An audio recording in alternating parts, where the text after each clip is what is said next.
दोस्तों नमस्कार। स्वागत है आपका हमारे YouTube चैनल उद्देश्य क्लासेस 91 में। दोस्तों हम लोग उत्तर प्रदेश पीसीएस पूर्व वर्षों की प्रश्नों की श्रृंखला देख रहे थे, जिसमें दोस्तों हम लोगों ने 2023 में जो हमारी पीटी की प्रारंभिक परीक्षा हुई थी उसको हम लोगों ने ऑलरेडी कंप्लीट कर लिया है। अब हम लोग दोस्तों जो 2022 में हमारी पीटी के पेपर हुए थे उसको हम लोग देख रहे थे, जिसमें हम लोगों ने ऑलरेडी 52 यानी कि 52 क्वेश्चनों को हम लोगों ने ऑलरेडी कवर कर लिया है, जिससे संबंधित वीडियोस हमारे चैनल पर ऑलरेडी अपलोडेड की जा चुकी हैं। अब जो हम देखेंगे दोस्तों इस वीडियो में, उसमें दोस्तों 52 नंबर प्रश्न से आगे के प्रश्नों को देखेंगे। ठीक है, ध्यानपूर्वक देखिएगा दोस्तों। सारे प्रश्न हमारी परीक्षा की दृष्टि से मोस्ट इंपॉर्टेंट है। जो हमारी पीसीएस की परीक्षा 17 मार्च को लगी हुई है, उसकी दृष्टि से हमारे पूर्व वर्ष के प्रश्न जो दिए गए हैं दोस्तों, परीक्षाओं के पूर्व वर्ष के जो प्रश्न दिए गए हैं वो बहुत ही महत्वपूर्ण साबित होंगे दोस्तों। ठीक है, इसलिए ध्यानपूर्वक सारे प्रश्नों को आप लोग देखिएगा, क्योंकि पूर्व वर्ष के प्रश्न जो दोस्तों होते हैं वह परीक्षा में बार बार रिपीट कर दिए जाते हैं। ठीक है, इसलिए सारे प्रश्न परीक्षा की दृष्टि से मोस्ट इंपॉर्टेंट हैं। ध्यानपूर्वक आप लोग देखते चलिएगा। ठीक है, हम लोग पूरे अच्छे तरीके से सारे प्रश्नों को कवर करेंगे। चलिए देखेंगे दोस्तों, जो हमारा 52 नंबर प्रश्न से आगे के प्रश्नों को देखेंगे। ठीक है, इसको भी एक बार हम लोग कर लेंगे। चलिए देखें ध्यानपूर्वक। कह रहा है दोस्तों कि प्रकाश रासायनिक धुंध में सदैव होता है। क्या है? कह रहा है कि प्रकाश रासायनिक धुंध में सदैव होता है। तो याद रखिए, प्रकाश रासायनिक धुंध में सदैव होता है दोस्तों ओजोन। हम केवल उन्हीं आंसरों को देखेंगे जो हमारा सही है, हम लोग चारों ऑप्शनों को नहीं देखेंगे। ठीक है, और डिटेल में भी नहीं जाएंगे, हम केवल सही आंसर को टिक करते चलेंगे। वही सही जो हमारे आंसर हैं उन्हीं को बस हम देखते चलेंगे दोस्तों। ठीक है, ध्यानपूर्वक आप लोग देखते चलें। चलिए 53 नंबर प्रश्न की तरफ बढ़ेंगे। ध्यानपूर्वक देखें, हम डिटेल फॉर्म में कवर नहीं कर रहे हैं। चलिए, निम्नलिखित में से कह रहा है कि कौन सा वृक्ष पर्यावरण के लिए खतरा है। तो याद रखिए, कई बार पूछा गया प्रश्न है यूकलिप्टस। ठीक है, कह रहा है कि निम्नलिखित में से कौन सा वृक्ष पर्यावरण के लिए खतरा है। तो इस पॉइंट को याद रखिए दोस्तों, यूकलिप्टस। ठीक है, 54 नंबर प्रश्न देखें। कह रहा है कि किस देश में प्राकृतिक आर्सेनिक प्रदूषित जल मिलता है। क्या है? किस देश में प्राकृतिक आर्सेनिक प्रदूषित जल मिलता है। तो याद रखिएगा दोस्तों, बांग्लादेश। ठीक है, क्या है? कह रहा है किस देश में प्राकृतिक आर्सेनिक प्रदूषित जल मिलता है। तो याद रखिएगा दोस्तों, बांग्लादेश। ठीक है, किस देश में प्राकृतिक आर्सेनिक प्रदूषित जल मिलता है। तो ऑप्शन ए बांग्लादेश इसका बिल्कुल सही आंसर हो जाएगा। ठीक है, चलिए अब हम बढ़ेंगे आगे के प्रश्नों की तरफ। ठीक है, सारे प्रश्नों को जो आंसर हम बता रहे हैं उसको ध्यानपूर्वक आप लोग ध्यान रखिए, परीक्षा की दृष्टि से मोस्ट इंपॉर्टेंट है। चलिए यहाँ देखें, कह रहा है दोस्तों 55 नंबर प्रश्न हमारा कह रहा है कि पृथ्वी का वायुमंडल निम्नलिखित में से मुख्यतः किसके द्वारा तप्त होता है। क्या है कि पृथ्वी का वायुमंडल निम्नलिखित में से मुख्यतः किसके द्वारा तप्त होता है। तो याद रखिए दोस्तों, दीर्घ तरंग स्थलीय विकिरण से। क्या है? दीर्घ तरंग स्थलीय विकिरण से जो हमारा पृथ्वी का वायुमंडल है वह मुख्यतः क्या होता है? तप्त होता है। ठीक है, याद रखिएगा कि पृथ्वी का वायुमंडल निम्नलिखित में से मुख्यतः किसके द्वारा तप्त होता है। तो याद रखिए, दीर्घ तरंग स्थलीय विकिरण द्वारा। क्या है? दीर्घ तरंग स्थलीय विकिरण द्वारा। ठीक है, यानी कि लॉन्ग वेव टेरेस्ट्रियल रेडिएशन के द्वारा हमारा जो पृथ्वी का वायुमंडल है वह तप्त होता है, लॉन्ग वेव टेरेस्ट्रियल रेडिएशन के द्वारा। अगला देखें,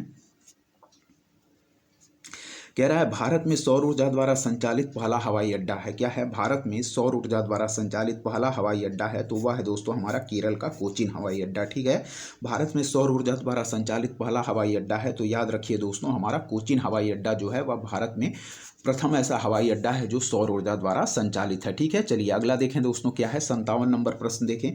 कह रहा है India state of forest report 2021 के अनुसार निम्नलिखित में से किस राज्य ने पिछले 2 वर्षों में वन क्षेत्र में अधिकतम वृद्धि दर्ज की है। ठीक है, तो याद रखिए इसका राइट आंसर हो जाएगा दोस्तों आंध्र प्रदेश। ठीक है, फिर देखिए, कह रहा है कि India state of forest report 2021 के अनुसार निम्नलिखित में से किस राज्य ने पिछले 2 वर्षों में वन क्षेत्र में अधिकतम वृद्धि दर्ज की है। तो याद रखिए दोस्तों, आंध्र प्रदेश। ठीक है, चलिए देखें फिर से, India state of forest report 2021 के अनुसार निम्नलिखित में से किस राज्य ने पिछले 2 वर्षों में वन क्षेत्र में अधिकतम वृद्धि दर्ज की है। तो याद रखिए दोस्तों, आंध्र प्रदेश। ठीक है, हम क्या करते हैं दोस्तों, यहाँ देख लेते हैं एक बार इसका डिटेल। कह रहा है भारत वन स्थिति रिपोर्ट 2021 के अनुसार वर्ष 2019 की तुलना में वर्ष 2021 में वनावरण यानी कि फॉरेस्ट कवर में वृद्धि की दृष्टि से जो शीर्ष 3 राज्य हैं उनको हम देख लेंगे।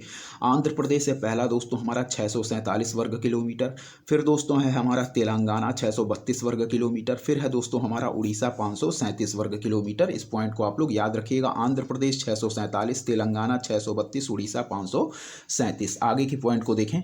चलिए बढ़े 58 नंबर प्रश्न की तरफ। कह रहा है नीचे दो कथन दिए गए हैं, एक को अभिकथन तथा दूसरे को कारण। ठीक है, कथन और कारण का प्रश्न है, ध्यानपूर्वक देखिए। इस प्रकार के बहुत सारे प्रश्न हमारी परीक्षाओं में पूछे जाते हैं। ठीक है, अभिकथन देखें क्या कह रहा है। कह रहा है दोस्तों कि लिग्नेटिक क्षेत्र में पादप प्लवक अधिकता में वृद्धि करते हैं। क्या है, कह रहा है कि लिग्नेटिक क्षेत्र में पादप प्लवक अधिकता में वृद्धि करते हैं। ठीक है, फिर कह रहा है कारण कि लिग्नेटिक क्षेत्र पानी का खुला क्षेत्र होता है। ठीक है, लिग्नेटिक क्षेत्र पानी का खुला क्षेत्र होता है, तो इसका राइट आंसर हम मार्क करेंगे ऑप्शन बी, यानी कि ए तथा आर दोनों सही है और आर ए की सही व्याख्या कर रहा है। ठीक है, लिग्नेटिक क्षेत्र में पादप प्लवक अधिकता में वृद्धि करते हैं और कारण कह रहा है कि लिग्नेटिक क्षेत्र पानी का खुला क्षेत्र होता है, तो दोनों पॉइंट हमारा लिग्नेटिक क्षेत्र से संबंधित आप लोग याद रखिएगा। ठीक है, यहाँ कारण कथन की सही व्याख्या करता है और अभिकथन और कारण सही दिए गए हैं। ठीक है, इसलिए हम सही आंसर मार्क करेंगे, ए तथा आर दोनों सही है और आर ए की सही व्याख्या है। ठीक है, फिर से देख लें अभिकथन, लिग्नेटिक क्षेत्र में पादप प्लवक अधिकता में वृद्धि करते हैं और कारण कह रहा है कि लिग्नेटिक क्षेत्र पानी का खुला क्षेत्र होता है। दोनों पॉइंट हमारे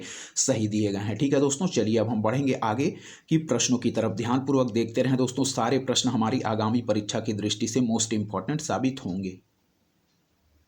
चलिए दोस्तों यहाँ देखिए 59 नंबर प्रश्न कह रहा है दोस्तों ओजोन दिवस की तिथि को मनाया जाता है। ठीक है, कई बार परीक्षा में यह प्रश्न रिपीट किया गया है, तो याद रखिए दोस्तों हमारा ओजोन दिवस हम लोग सेलिब्रेट यानी कि ओजोन दिवस हम लोग मनाते हैं दोस्तों, वह है हमारा 16 सितंबर को। ठीक है, ओजोन दिवस कब मनाते हैं दोस्तों हम लोग, ऑप्शन ए हमारा राइट आंसर हो जाएगा 16 सितंबर को। ठीक है, चलिए 60वां नंबर प्रश्न देखें दोस्तों। कह रहा है कि पारिस्थितिकी निकेत के संदर्भ में निम्नलिखित कथनों में से कौन सा से सही है। ठीक है, कह रहा है पारिस्थितिकी निकेत के संबंध में निम्नलिखित कथनों में से कौन कौन से सही हैं। चलिए पहला पॉइंट देखेंगे। कह रहा है यह उन स्थितियों की श्रेणी का प्रतिनिधित्व करता है जो संसाधनों के उपयोग और पारिस्थितिक तंत्र में उसकी कार्यात्मक भूमिका को सहन कर सकती हैं। क्या है, यह उन स्थितियों की श्रेणी का प्रतिनिधित्व करता है जो संसाधनों के उपयोग और पारिस्थितिक तंत्र में उसकी कार्यात्मक भूमिका को सहन कर सकता है, तो पहला पॉइंट हमारा सही है।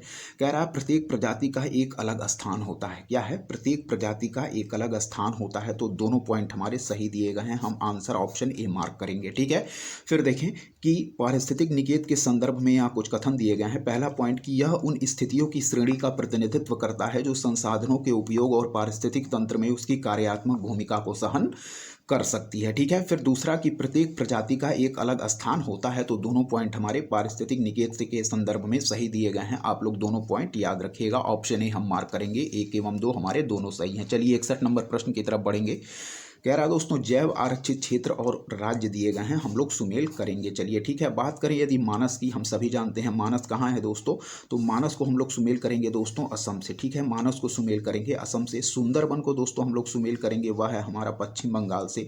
नंदा देवी को दोस्तों हम लोग कहाँ सुमेल करेंगे, नंदा देवी को हम लोग सुमेल करेंगे दोस्तों, वह है हमारा उत्तर प्रदेश से। और दोस्तों पंचमढ़ी को हम लोग सुमेल करेंगे दोस्तों, वह है हमारा मध्य प्रदेश से। ठीक है, फिर देखिए मानस को सुमेल करेंगे असम से, सुंदरबन को सुमेल करेंगे पश्चिम बंगाल से, नंदा देवी को सुमेल करेंगे उत्तर प्रदेश से और पंचमढ़ी को मध्य प्रदेश से। और सही आंसर मार्क करेंगे दोस्तों हम ऑप्शन बी। ठीक है, ध्यानपूर्वक याद रखिएगा, मानस हो जाएगा असम से, सुंदरबन पश्चिम बंगाल से, नंदा देवी उत्तर प्रदेश से, पंचमढ़ी मध्य प्रदेश से। मानस हो जाएगा असम से, सुंदरबन पश्चिम बंगाल से, नंदा देवी उत्तर प्रदेश से, पंचमढ़ी मध्य प्रदेश से। ठीक है दोस्तों, चलिए यहाँ देखें, चलिए देख लें। कह रहा है दोस्तों मानस हो जाएगा असम, ठीक है, सुंदरबन हो जाएगा पश्चिम बंगाल, नंदा देवी उत्तर प्रदेश, पंचमढ़ी मध्य प्रदेश। यहाँ नोट भी देख लें क्या कह रहा है। कह रहा है प्रश्न की सूची 2 की क्रम संख्या 2 में उत्तराखंड के स्थान पर उत्तर प्रदेश दिया गया है। ठीक है, जो नंदा देवी हमारा दिया गया है, इसके उत्तराखंड होने के स्थान पर यहाँ उत्तर प्रदेश दिया गया है, यही हमारा नोट दिया गया है, ध्यानपूर्वक याद रखिएगा। चलिए आगे देखेंगे दोस्तों क्या कह रहा है हमारा। चलिए अब हमारा साइंस टेक्नोलॉजी का पार्ट शुरू होता है। ठीक है, यहाँ देखें आप लोग, चलिए ध्यानपूर्वक देखिए। कह रहा है दोस्तों यहाँ क्षेत्र और अनुमति योग्य शोर स्तर। ठीक है, तो आवासीय क्षेत्र को दोस्तों हम लोग सुमेल करेंगे। यहाँ पे जो आवासीय क्षेत्र है वह हो जाएगा दोस्तों हमारा 55 डेसिबल। ठीक है, जो हमारा आवासीय क्षेत्र हो जाएगा वह हो जाएगा हमारा 55 डेसिबल। ठीक है, फिर हो जाएगा दोस्तों हमारा शांत क्षेत्र। तो शांत क्षेत्र को दोस्तों हम लोग सुमेल करेंगे किससे, शांत क्षेत्र को हम लोग सुमेल करेंगे दोस्तों 50 dB। ठीक है, फिर दोस्तों हमारा हो जाएगा औद्योगिक क्षेत्र। तो औद्योगिक क्षेत्र को दोस्तों हम लोग सुमेल करेंगे 70 dB। और व्यापारिक क्षेत्र को दोस्तों हम लोग सुमेल करेंगे किससे, तो व्यापारिक क्षेत्र को सुमेल करेंगे दोस्तों 65 dB। और सही आंसर मार्क करेंगे ऑप्शन डी। ठीक है, चलिए फिर से हम देखेंगे, यहाँ आवासीय क्षेत्र को हम सुमेल करेंगे दोस्तों 55 55 dB, आवासीय क्षेत्र 55 dB, शांत क्षेत्र दोस्तों हमारा 50 dB, क्या है शांत क्षेत्र 50 dB, ठीक है। औद्योगिक क्षेत्र हो जाएगा दोस्तों 70 dB और व्यापारिक क्षेत्र हो जाएगा दोस्तों 65 dB, ठीक है।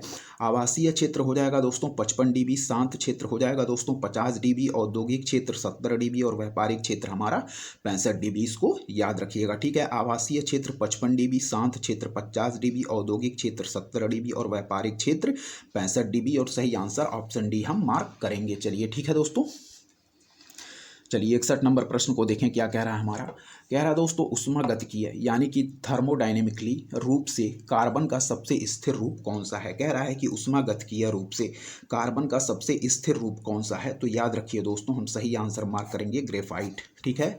कह रहा है कि ऊष्मागतिकीय यानी कि थर्मोडायनेमिकली रूप से कार्बन का सबसे स्थिर रूप पूछ रहा है, तो याद रखिए दोस्तों वह हो जाएगा हमारा ग्रेफाइट, ठीक है। ऊष्मागतिकीय रूप से कार्बन का सबसे जो स्थिर रूप है वह है दोस्तों हमारा ग्रेफाइट, ठीक है। चलिए 64 नंबर प्रश्न देखिए क्या कह रहा है। कह रहा है निम्नलिखित युग्मों में से कौन सा एक सुमेलित नहीं है, ठीक है। तो लेंस की क्षमता कह रहा है दोस्तों हम लोग डायोप्टर में नापते हैं, ठीक है। लेंस की क्षमता हम लोग डायोप्टर में नापते हैं, बिल्कुल सही है। दबाव कह रहा है तो दबाव हमारा पास्कल, बिल्कुल सही है। फिर कह रहा है रेडियो एक्टिव पदार्थ की सक्रियता, ठीक है। तो रेडियो एक्टिव पदार्थ की सक्रियता यहां दिया गया है दोस्तों क्यूरी, यही पॉइंट हमारा गलत दिया गया है, ठीक है। ऑप्शन सी हमारा गलत दिया। उष्मा कह रहा है जूल, तो उष्मा जूल से हमारा यह भी सही सुमेल है, ठीक है। तो जो सही सुमेल है उसको देख लें। लेंस की क्षमता डायोप्टर, दबाव हो जाएगा पास्कल, उष्मा हो जाएगा जूल, ठीक है। लेंस की क्षमता डायोप्टर, दबाव हो जाएगा पास्कल, उष्मा हो जाएगा जूल। जबकि यहाँ देखें क्या कह रहा है सी, यहाँ डिटेल देखें। कह रहा है दोस्तों रेडियो एक्टिव पदार्थ की सक्रियता का पुराना मात्रक क्यूरी है, जो एक क्या है गैर एसआई मात्रक है, मगर इसका एसआई प्रणाली मात्रक क्या है, रेडियो एक्टिव पदार्थ की जो हमारी एसआई मात्रक वह दोस्तों क्यूरी ना होकर क्या है बेकुरल है, ठीक है। फिर से देख लें कि रेडियो एक्टिव पदार्थ की सक्रियता का पुराना मात्रक क्यूरी है, जो एक गैर एसआई मात्रक है, मगर इसका एसआई मात्रक क्या है दोस्तों वह है बेकुरल। तो रेडियो एक्टिव पदार्थ की सक्रियता यहाँ क्यूरी के स्थान पर बेकुरल होगा, ठीक है। याद रखिए लेंस की क्षमता का डायोप्टर, दबाव पास्कल, उष्मा जूल, ठीक है। ऑप्शन सी हमारा सुमेल नहीं है। चलिए आगे बढ़ेंगे 65 नंबर प्रश्न की तरफ। यहाँ ध्यानपूर्वक देखें दोस्तों, सारे प्रश्न हमारी परीक्षा की दृष्टि से मोस्ट इंपॉर्टेंट हैं, ठीक है। चलिए देखिए 65 नंबर प्रश्न देखिए क्या कह रहा है। कह रहा है निम्नलिखित प्रकार के उष्मा इंजनों में से कार्बोरेटर का प्रयोग किसमें किनमें किया जाता है। क्या है, कह रहा है दोस्तों निम्नलिखित प्रकार के उष्मा इंजनों में से कार्बोरेटर का प्रयोग किसमें किनमें किया जाता है, तो याद रखिए दोस्तों सही आंसर हम मार्क करेंगे पेट्रोल इंजन, ठीक है। कह रहा है निम्नलिखित प्रकार के उष्मा इंजनों में से कार्बोरेटर का प्रयोग किसमें किनमें किया जाता है, तो याद रखिए ऑप्शन डी पेट्रोल इंजन इसका बिल्कुल सही आंसर हो जाएगा। 66वें नंबर प्रश्न की तरफ बढ़ेंगे। कह रहा है दोस्तों कि नीचे दिए गए यौगिकों में से कौन सा एक प्राकृतिक गैस का मुख्य अवयव है। क्या है दोस्तों, नीचे दिए गए यौगिकों में से कौन सा एक प्राकृतिक गैस का मुख्य अवयव है, तो याद रखिए दोस्तों मीथेन। कई बार पेपर में पूछा गया प्रश्न है कि नीचे दिए गए यौगिकों में से कौन सा एक प्राकृतिक गैस का मुख्य अवयव है, तो याद रखिए मीथेन इसका बिल्कुल सही आंसर हो जाएगा। चलिए 67 नंबर प्रश्न को देखेंगे। कह रहा है संपीड़ित प्राकृतिक गैस यानी कि कंप्रेस्ड नेचुरल गैस मुख्यतः बनी होती है, तो याद रखिए दोस्तों मुख्यतः यह बनी होती है मीथेन से, ठीक है। कह रहा है कि संपीड़ित प्राकृतिक गैस मुख्यतः बनी होती है, तो याद रखिए दोस्तों मीथेन से। यहाँ कह रहा है कि सीएनजी में 80 से 90% मात्रा मीथेन गैस की होती है। इस पॉइंट को आप लोग याद रखिएगा। जो हमारा कंप्रेस्ड नेचुरल गैस होता है वह मुख्यतः दोस्तों बनी होती है मीथेन से। चलिए आगे देखें। यहाँ 68 नंबर प्रश्न देखें दोस्तों, नीचे दो कथन दिए गए हैं, ठीक है। अभिकथन और कारण, ठीक है। अभिकथन कह रहा है दोस्तों कि एक गिलास पानी में नमक का घोल समरस होता है। क्या है, एक गिलास पानी में नमक का घोल समरस होता है। फिर कह रहा है कारण कि पूरे हिस्से में विभिन्न संगठन वाला घोल समरस होता है, ठीक है। तो यहाँ पे आंसर किया गया है दोस्तों ऑप्शन ए, यानी कि हमारा केवल अभिकथन सही है। एक गिलास पानी में नमक का घोल समरस होता है, यह कथन बिल्कुल सही है। जबकि कह रहा है कि पूरे हिस्से में विभिन्न संगठन वाला घोल समरस होता है, यह पॉइंट हमारा गलत दिया गया है, ठीक है। तो आंसर हम मार्क करेंगे ए सही है परंतु आर गलत है। यानी कि एक गिलास पानी में नमक का घोल समरस होता है, यह पॉइंट सही है। जबकि कारण कि पूरे हिस्से में विभिन्न संगठन वाला घोल समरस होता है, यह गलत है। तो सही आंसर मार्क करेंगे ए सही है परंतु आर गलत है, ठीक है। चलिए 69 नंबर प्रश्न देखेंगे क्या कह रहा है। ध्यानपूर्वक देखें दोस्तों, सारे प्रश्न हमारी परीक्षा की दृष्टि से मोस्ट इंपॉर्टेंट है। कह रहा है सल्फा ड्रग निम्नलिखित में से किस प्रकार की औषधि है, ठीक है। सल्फा ड्रग निम्नलिखित में से किस प्रकार की औषधि है, तो याद रखिए दोस्तों प्रतिजीवाणुक। क्या है दोस्तों, सल्फा ड्रग निम्नलिखित में से किस प्रकार की औषधि है, तो याद रखिए दोस्तों प्रतिजीवाणुक हमारी है सल्फा ड्रग, ठीक है। सल्फा ड्रग निम्नलिखित में से किस प्रकार की औषधि है, तो याद रखिए दोस्तों प्रतिजीवाणुक, ठीक है। चलिए आगे के प्रश्नों को हम देखेंगे ध्यानपूर्वक क्या दिया गया है। यहाँ आगे देखें। चलिए देखिए हम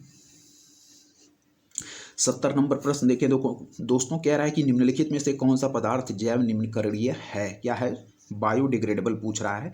तो निम्नलिखित में से कौन सा पदार्थ जैव निम्नीकरणीय है, तो इसका सही आंसर हम मार्क करेंगे दोस्तों, वह है हमारा ऊन। ठीक है, कह रहा है निम्नलिखित में से कौन सा पदार्थ जैव निम्नीकरणीय है, तो याद रखिए दोस्तों हमारा ऊन। ठीक है, ऊन हमारा जो है वह बायोडिग्रेडेबल है। ठीक है, चलिए आगे बढ़ेंगे दोस्तों। 71 नंबर प्रश्न को देखें, क्या कह रहा है। कह रहा है कि पादप रोग और कारक। ठीक है, कह रहा है दोस्तों खट्टे नासर। ठीक है, तो खट्टे नासर को हम लोग सुमेल करेंगे दोस्तों यहाँ पे किससे, खट्टे नासर को सुमेल करेंगे दोस्तों जीवाणु यानी कि बैक्टीरिया से। फिर कह रहा है दोस्तों गन्ने का लाल सड़न रोग। तो गन्ने का लाल सड़न रोग जो होता है दोस्तों वह होता है हमारा, हम लोग सुमेल करेंगे कवक से। ठीक है, यानी कि फंगस से।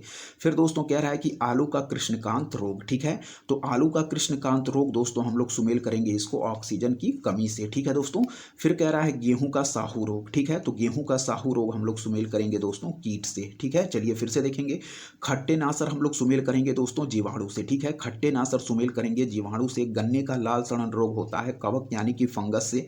आलू का कृष्णकांत रोग होता है दोस्तों ऑक्सीजन की कमी से। और गेहूं का साहू रोग होता है दोस्तों कीट से। ठीक है, फिर देखें खट्टे नासर जीवाणु से, गन्ने का लाल सड़न रोग होता है कवक से, आलू का कृष्णकांत रोग होता है ऑक्सीजन की कमी से, और गेहूं का साहू रोग होता है दोस्तों कीट से। और सही आंसर हम मार्क करेंगे ऑप्शन डी। ठीक है, चलिए याद रखिएगा।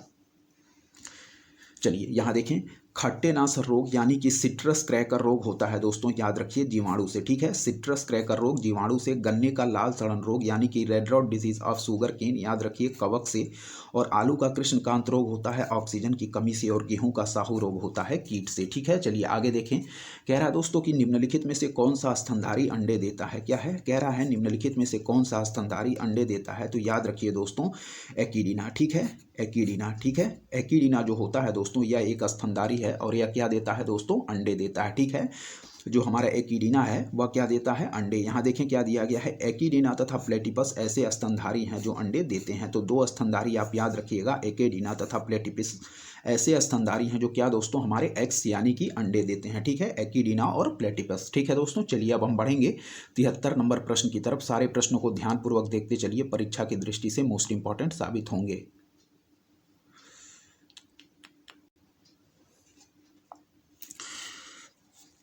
चलिए दोस्तों देखिए, यहाँ 73वां नंबर प्रश्न हम देखेंगे क्या कह रहा है। कह रहा है दोस्तों बैसिलस हीमोफिलस इन्फ्लुएंजा कारक है। क्या है दोस्तों, कह रहा है कि बैसिलस हीमोफिलस इन्फ्लुएंजा कारक है। तो याद रखिए दोस्तों इसका आंसर दिया गया है ए एवं डी। यहाँ देखें यानी कि ए भी इसका सही दिया गया है, डी भी। ठीक है, तो याद रखिए दोस्तों बैसिलस हीमोफिलस इन्फ्लुएंजा कारक है। तो याद रखिए दोस्तों बैसिलस हीमोफिलस इन्फ्लुएंजा कारक है, यह है दोस्तों ए एवं डी, यहाँ दोनों इसका राइट आंसर होगा। ठीक है, याद रखिएगा पहला है कि छोटे बच्चों में मेनिंजाइटिस मस्तिष्क ज्वर के एक स्वरूप का, और फिर दूसरा है दोस्तों निमोनिया का। ठीक है, बैसिलस हीमोफिलस इन्फ्लुएंजा कारक है छोटे बच्चों में मेनिंजाइटिस यानी कि मस्तिष्क ज्वर के एक स्वरूप का, और दूसरा दोस्तों है डी या निमोनिया का। ठीक है, चलिए डिटेल एक बार देख लेंगे। कह रहा है कि बैसिलस हीमोफिलस इन्फ्लुएंजा एक ग्राम नेगेटिव जीवाणु है। ठीक है, यानी कि क्या है, यह बैक्टीरिया है। नवजात शिशुओं में यह जीवाणु निमोनिया एवं मेनिंजाइटिस का कारक होता है, जबकि इन्फ्लुएंजा विषाणु जनित रोग है। ठीक है दोस्तों, इन्फ्लुएंजा क्या है दोस्तों, विषाणु जनित रोग है, जबकि जो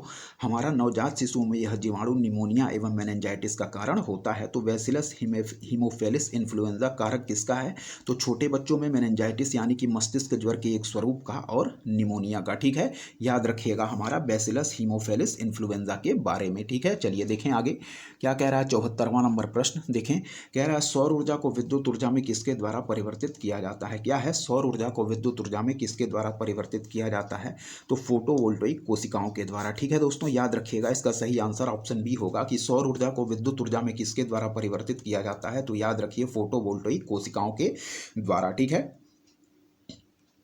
कि सौर ऊर्जा को विद्युत ऊर्जा में किसके द्वारा परिवर्तित किया जाता है, तो याद रखिए फोटोवोल्टाइक कोशिकाओं के द्वारा। ठीक है, फोटोवोल्टाइक कोशिकाओं के द्वारा, ऑप्शन बी बिल्कुल सही आंसर होगा। 75 नंबर प्रश्न देखें, कह रहा है डेंगू बुखार निम्नलिखित में से किस मच्छर के काटने से होता है। क्या है, डेंगू बुखार निम्नलिखित में से किस मच्छर के काटने से होता है। तो याद रखिए दोस्तों, एडीज एजिप्टी मच्छर के काटने से दोस्तों हमारा डेंगू बुखार होता है। ठीक है, डेंगू बुखार निम्नलिखित में से किस मच्छर के काटने से होता है। तो याद रखिए दोस्तों, एडीज एजिप्टी। ठीक है, डेंगू एक विषाणु जनित रोग है और डेंगू विषाणु एडीज एजिप्टी प्रजाति के मादा मच्छर द्वारा प्रसारित होता है। इस पॉइंट को आप लोग याद रखिएगा। चलिए अगला देखें, हमारा 76 नंबर प्रश्न क्या कह रहा है दोस्तों। ठीक है, चलिए यहाँ देखें, कह रहा है निम्नलिखित में से कौन सा एक युग्म सही सुमेलित नहीं है। ठीक है, तो एस्पार्टम कह रहा है तो यह सही है कि संश्लेषित मधुरक होता है। ठीक है, रेयान कह रहा है दोस्तों रूपांतरित स्टार्च, यही पॉइंट हमारा गलत है। रेयान दोस्तों यह एक रूपांतरित स्टार्च ना होकर यह एक अर्ध सिंथेटिक है। ठीक है, यह क्या है, रेयान हमारा एक अर्ध सिंथेटिक है। जबकि नियोप्रीन विशिष्ट रबड़ यह हमारा सही है। ऑक्सीटोसिन हार्मोन यह भी हमारा सही है। रेयान हमारा सही सुमेल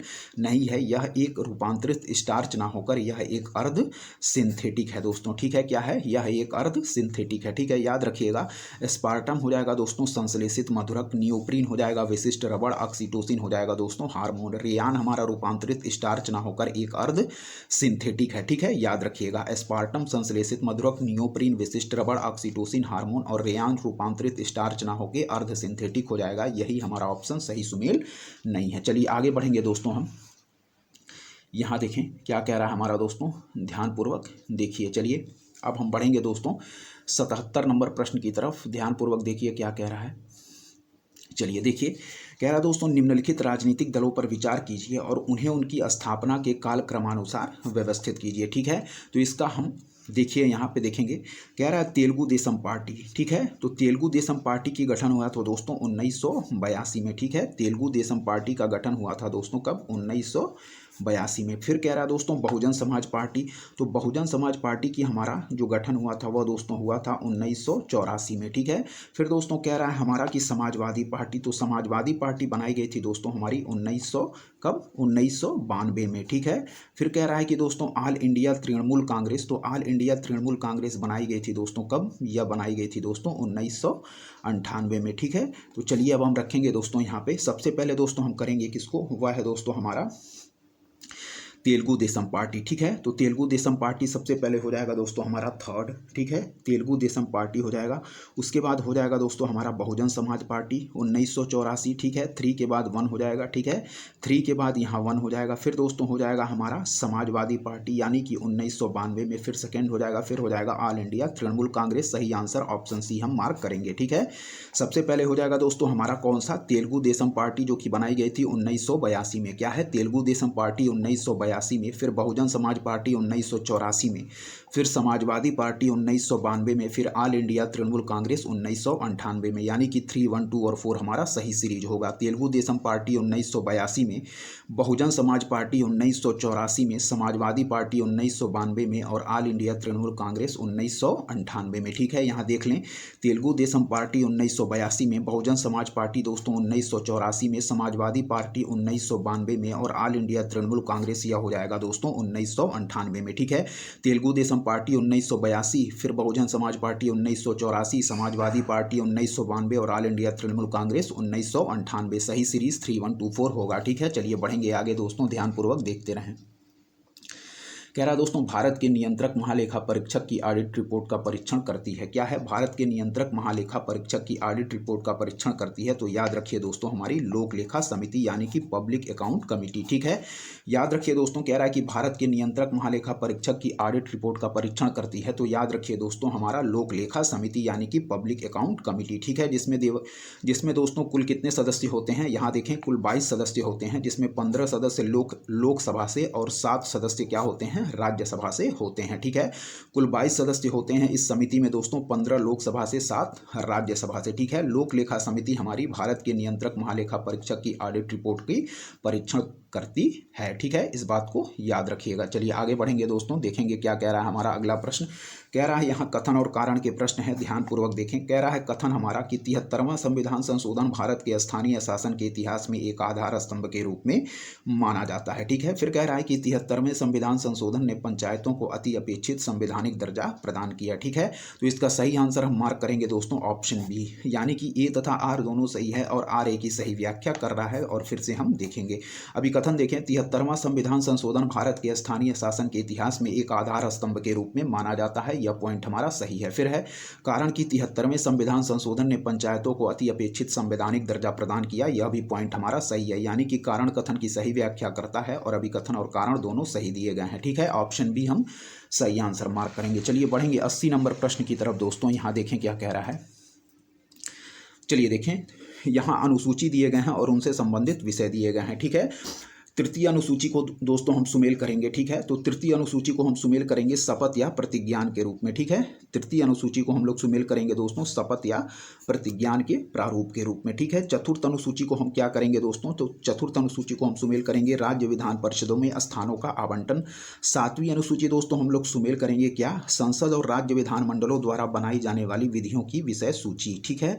और आठवीं अनुसूची हम लोग सुमेल करेंगे दोस्तों भाषाओं से, ठीक है। और सही आंसर किसको हम मार्क करेंगे, वह है हमारा ऑप्शन डी, ठीक है। फिर देखें, तृतीय अनुसूची हम सुमेल करेंगे दोस्तों शपथ या प्रतिज्ञान के प्रारूप से, तृतीय अनुसूची शपथ या प्रतिज्ञान के प्रारूप से। चतुर्थ अनुसूची राज्य विधान परिषदों में स्थानों का आवंटन क्या है, चतुर्थ अनुसूची राज्य विधान परिषदों में स्थानों का आवंटन। सातवीं अनुसूची सुमेल करेंगे संसद और राज्य विधानमंडलों द्वारा बनाई जाने वाली विधियों की विषय सूची। और आठवीं अनुसूची भाषाएं, ठीक है। तृतीय अनुसूची शपथ या प्रतिज्ञान के प्रारूप, चतुर्थ अनुसूची राज्य विधान परिषदों में स्थानों का आवंटन, सातवीं अनुसूची संसद और राज्य विधानमंडलों द्वारा बनाई जाने वाली विधियों की विषय सूची, और हमारी आठवीं अनुसूची हो जाएंगी भाषाएं। और सही आंसर हम मार्क करेंगे ऑप्शन डी। चलिए आगे बढ़ेंगे दोस्तों, देखेंगे 81वां नंबर प्रश्न क्या कह रहा है, ठीक है। चलिए 81वां नंबर प्रश्न को हम लोग सुमेल करेंगे, यहाँ देखें दोस्तों, ठीक है, ध्यानपूर्वक देखिएगा। चलिए बलवंत राय मेहता समिति को हम लोग सुमेल करेंगे दोस्तों 1957 से, ठीक है। फिर कह रहा है दोस्तों अशोक मेहता समिति, तो अशोक मेहता समिति को हम लोग सुमेल करेंगे दोस्तों 1977 से, ठीक है। फिर कह रहा है दोस्तों एलएम सिंघवी समिति, तो एलएम सिंघवी समिति को हम लोग सुमेल करेंगे दोस्तों 1986 से। और फिर कह रहा है पीके थुंगन समिति, तो पीके थुंगन समिति को हम लोग सुमेल करेंगे 1988 से, ठीक है। और सही आंसर मार्क करेंगे दोस्तों ऑप्शन ए, यानी कि 1 2 3 4 हमारा बिल्कुल सही है। फिर देखें बलवंत राय मेहता समिति 1957 हो जाएगा, अशोक मेहता समिति 1977, ठीक है। एलएम सिंघवी समिति हो जाएगा 1986 और पीके थुंगन समिति हो जाएगा 1988, ठीक है। बलवंत राय मेहता 1957, अशोक मेहता 1977, एलएम सिंघवी 1986, पीके थुंगन 1988। बलवंत राय 1957, अशोक मेहता 1977, एलएम सिंघवी 1986, पीके थुंगन 1988, ठीक है। बलवंत राय 1957, अशोक मेहता 1977, एलएम सिंघवी 1986, पीके थुंगन 1988, ठीक है। दोस्तों यदि आपको हमारा कंटेंट पसंद आ रहा है तो हमारे चैनल उद्देश्य क्लासेस 91 को दोस्तों जरूर सब्सक्राइब करें, लाइक करें, अपने दोस्तों के बीच शेयर करें दोस्तों, और ऐसे ही लगातार पढ़ते रहें। हमारे चैनल की तरफ से अच्छा कंटेंट दोस्तों प्रोवाइड करने की आपको कोशिश की जाएगी, ठीक है। ध्यानपूर्वक सारे प्रश्नों को देखते चलें। पूर्व वर्ष के जितने भी प्रश्न होते हैं दोस्तों आगामी परीक्षा की दृष्टि से मोस्ट इंपॉर्टेंट होते हैं दोस्तों, ठीक है। इसलिए सारे प्रश्नों को आप लोग ध्यानपूर्वक देखते चलें। चलिए आगे के प्रश्नों को हम देखेंगे। चलिए देखें दोस्तों, यहाँ पे 82वां नंबर प्रश्न हमारा क्या कह रहा है, कह रहा है भारत के संसद द्वारा panchayat extension to scheduled areas कानून कब पारित किया गया, यानी कि पेशा एक्ट की बात कर रहा है। भारत में संसद के द्वारा panchayat extension to scheduled areas कानून कब पारित किया गया, तो याद रखिए दोस्तों 1996 में, ठीक है। कह रहा है कि भारत में संसद के द्वारा panchayat extension to scheduled areas कानून कब पारित किया गया, तो याद रखिए दोस्तों 1996 में, ठीक है। भारत में संसद के द्वारा panchayat extension to scheduled areas कानून कब पारित किया गया, तो याद रखिए 1996 में, ठीक है दोस्तों, ध्यानपूर्वक याद रखिएगा। चलिए यहाँ देखिए दोस्तों क्या कह रहा है, कह रहा है लोकसभा और चुनाव वर्ष, ठीक है। तो कह रहा है कि निम्नलिखित में से कौन एक सही सुमेलित नहीं है, तो याद रखिए दोस्तों हमारा 7वां जो यहाँ दिया गया है ऑप्शन बी 7वीं, या हमारा 1982 ना हो के दोस्तों क्या होगा, यह 1982 ना हो के दोस्तों 1980 हो जाएगा, ठीक है। चलिए फिर देखिए 11वीं हुई थी दोस्तों, हमारे लोकसभा चुनाव हुए थे 1996 में, क्या है 11वीं हुए थे 1996 में, ठीक है। 13वीं हुए थे दोस्तों 1999 में, और 9वीं हुए थे 1989 में, जबकि 7वीं हमारे 1982 में ना होके 1980 में हुए थे, ठीक है। कह रहा है कि 11वीं हुए थे हमारे लोकसभा चुनाव 1996 में, 7वीं 1982 में ना होकर 1980 में हुए थे, और 13वीं हुई थी हमारी 1999 में, 9वीं हुई थी 1989 में, ठीक है। 11वीं 96 में, 13वीं हमारी 99 में, 9वीं 1989 में, 7वीं 1982 में ना होकर 1980 में। यह हमारा गलत सुमेल दिया गया है। चलिए आगे देखें। कह रहा दोस्तों किस संविधान संशोधन के द्वारा दिल्ली को राष्ट्रीय राजधानी क्षेत्र बनाया गया? तो याद रखिए दोस्तों, कई बार पूछा गया प्रश्न है। यह दोस्तों हो जाएगा हमारा 69वां, ठीक है। किस संविधान संशोधन के द्वारा दिल्ली को राष्ट्रीय राजधानी क्षेत्र बनाया गया? तो 69वां याद रखिएगा। चलिए आगे देखें। कह रहा है संविधान की मूल संरचना की अवधारणा सर्वोच्च न्यायालय द्वारा किस वाद में प्रतिपादित की गई थी? कई बार पूछा गया प्रश्न है। संविधान की मूल संरचना की अवधारणा सर्वोच्च न्यायालय द्वारा किस वाद में प्रतिपादित की गई थी?